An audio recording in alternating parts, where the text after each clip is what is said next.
guys, welcome back to my channel. My name is Tiffany Hansen. Thank you so much for joining me today. This video is actually video number 2 of my crochet basic series. In video number 1, I showed you what materials you needed to begin crocheting, how to prepare those materials, what to do with your hands, and how to make a chain. If you'd like to refer to that video before watching this video, I highly recommend you do so. There's a link right here at the top of the screen. I will also include a link in the notes section and the comment section below, so all you have to do is click on that link to watch the video. In this video, I'm going to show you how to get onto row 1, how to do the single crochet stitch, how to do the slip stitch, and how to end your work. Are you ready? Let's go. To begin this tutorial, I'm going to have you already having a slip stitch on your crochet hook.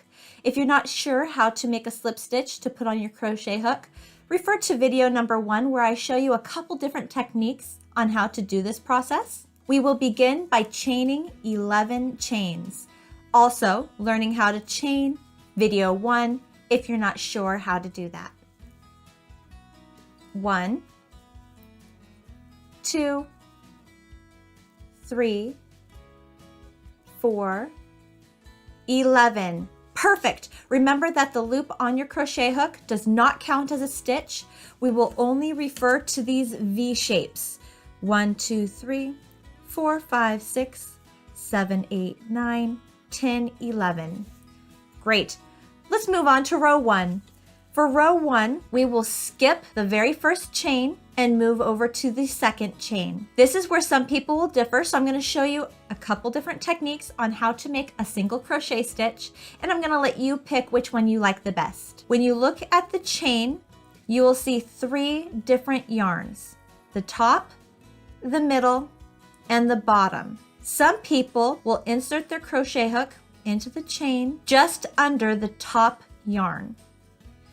Then they will yarn over, pull that yarn through the chain, leaving you with 2 loops on your crochet hook, yarn over, and pull that yarn through both loops, and that is a single crochet stitch. Technique number 2 will be inserting your crochet hook right above the bottom yarn, leaving 2 yarns on the top, 1 yarn on the bottom, so 2, 1, and then yarning over, pulling through that chain, yarning over, pulling through for a single crochet. Last chain here, making my very last single crochet stitch, and then I'm going to pause for a second. Looking at these single crochet stitches on my foundation row, if you look at it straight on, it'll look like this. If you turn the stitches so you're looking at the top of them, you will see that there's a bunch of V stitches here. So it's in a way a chain on top of a chain. We recognize these V stitches. This will also help us to count our stitches by counting the number of V's that we can see. 1, 2, 3, 4, 5, 6, 7, 8, 9, 10. Remember, the loop does not count as a stitch. Now, why do we only have 10 stitches when we chained 11 stitches for our foundation row? The reason why is that 11th stitch we skipped in order to get us to row 1. The 11th stitch was known as our turning chain. You always need to have some kind of stitch help you to get to the next row. Depending on what that next stitch will be, will determine how many chains you will need to help you turn onto that next row. So it is called our turning chain. And that is what we're going to do right now. We just single crocheted in our very last stitch. We're going to yarn over, pull the yarn through our loop, creating a chain. This is our turning chain. When we are making single crochets, we only need 1 turning chain to get us to the next row. Once we've made our 1 turning chain, we can turn our work. Some people have personal preference. I literally will just flip my work this way. Some people teach you that you need to turn it like a book, so like a page in a book, and then start working. I'll leave it up to you on how you want to turn your work. That way, our crochet hook is facing towards the work. We want our crochet hook facing towards the work so we can start working in the stitches. Looking at the stitches, where do I put my crochet hook? Looking at your work straight on, you will see a hole right there, hole right there, hole right there. That is where we are going to put our crochet hook. If you look at the top of the work where you see the V stitches, this is where we refer to the front loop and the back loop. The front loop will be the yarn that is closest to you. The back loop will be the yarn that is further away from you. We will not focus on that right at this moment. What I want you to focus on is not looking at the top of your stitches, but rather look at the side of your stitches. Insert your crochet hook into the very first hole underneath both loops. So you'll see your V stitch on top, the front loop and the back loop I was talking about. You want both loops on top of your crochet hook. You will yarn over, pull through that stitch, yarn over, pull through both loops for a single crochet. Each hole is referred to as a stitch because this was a single crochet stitch. I'm inserting my crochet hook into that single crochet stitch that was made previously, yarning over, pulling the yarn through, yarn over, pull yarn through both loops, creating a brand new single crochet stitch. Again, entering my crochet hook into the next single crochet stitch, yarn over, pull through, yarn over, pull through both loops. With this regular single crochet stitch, we are making sure we are going underneath both loops to complete the stitch. Go ahead and continue making one single crochet stitch all the way across. When we get to the very last single crochet stitch, I'll show you what to do next.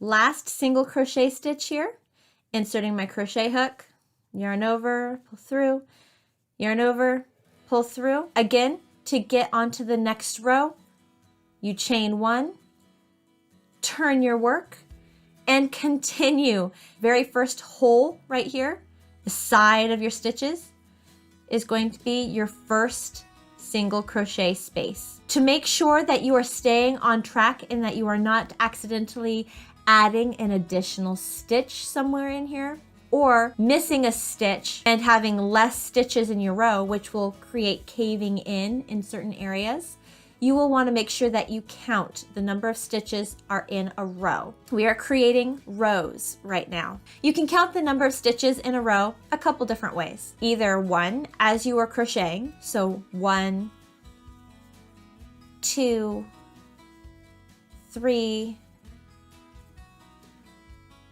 4, or you could just count the V's on the top of your work. So looking at the top of your stitches here, 1, 2, 3, 4. Either way, counting the number of stitches in each row will help to make sure you're staying on track. All right, now let's move on to show you how to make a slip stitch. To make a slip stitch, we will insert our crochet hook into the side of the stitch, yarn over, pull that yarn through the stitch, but then continue and pull that same yarn through the loop on your crochet hook, leaving yourself with one loop still on your crochet hook. That is known as a slip stitch. Let's do that again. Next stitch, insert your crochet hook, yarn over, pull that yarn through that stitch, leaving you with 2 loops on your crochet hook. But instead of yarning over like we did with the single crochet, we're just going to take that first loop and pull it through the second loop.